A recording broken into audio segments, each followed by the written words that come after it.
100 करोड़ का लड्डू फूटता तो सब में बंटता।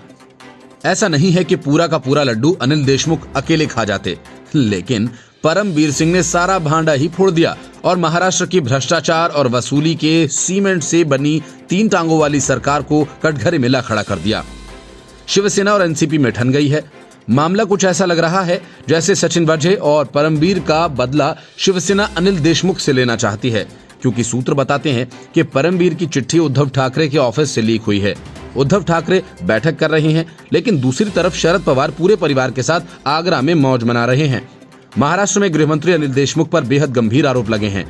आरोप लगाने वाला भी कोई सामान्य शख्स नहीं, मुंबई पुलिस के पूर्व कमिश्नर परमबीर सिंह हैं। परमबीर सिंह ने मुख्यमंत्री उद्धव ठाकरे को लिखी चिट्ठी में कहा कि देशमुख ने निलंबित पुलिस अधिकारी सचिन वाजे से हर महीने 100 करोड़ रुपए की उगाही कर देने के लिए कहा था।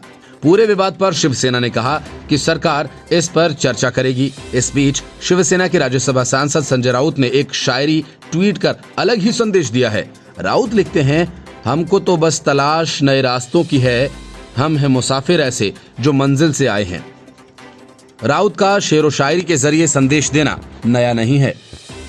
जब महाराष्ट्र में सरकार बनाने की खींचतान चल रही थी, तब भी वह ऐसे ही शायरियों के जरिए अपनी बात कहा करते थे। जब भी विवाद होता है, ट्विटर पर राउत शेरो शायरी शुरू कर देते हैं।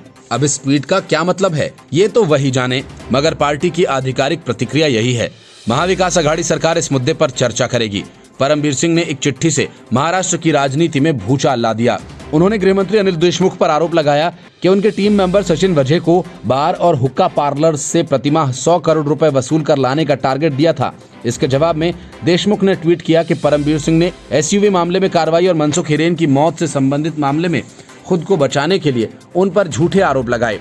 ये मामला ऐसा है जिससे शिवसेना, राष्ट्रवादी कांग्रेस पार्टी, कांग्रेस, महाविकास अघाड़ी सरकार की टेंशन बढ़ गई है। एसयूवी मामला विस्फोटक से लदी स्कॉर्पियो से जुड़ा है। ये स्कॉर्पियो पिछले महीने मुंबई में उद्योगपति मुकेश अंबानी के आवास के पास मिली थी। स्कॉर्पियो ठाणे स्थित व्यवसायी मनसुख हिरेन की थी। वह 5 मार्च को रहस्यमय परिस्थितियों में कार के अंदर मृत पाए गए थे।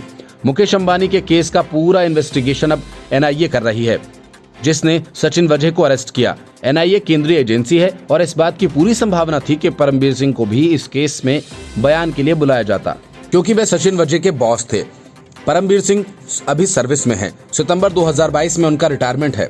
सूत्रों का कहना है कि शिवसेना इस चिट्ठी के बाद एनसीपी से अपने आगे के रिश्तों पर विचार कर सकती है और हो सकता है कि जिद से हटते हुए बीजेपी बड़ी पार्टी होते हुए भी शिवसेना का मुख्यमंत्री बना रहने दे और बिहार की तर्ज पर महाराष्ट्र में फिर शिवसेना के साथ गठबंधन का मन बनाए। Bureau report, news of India.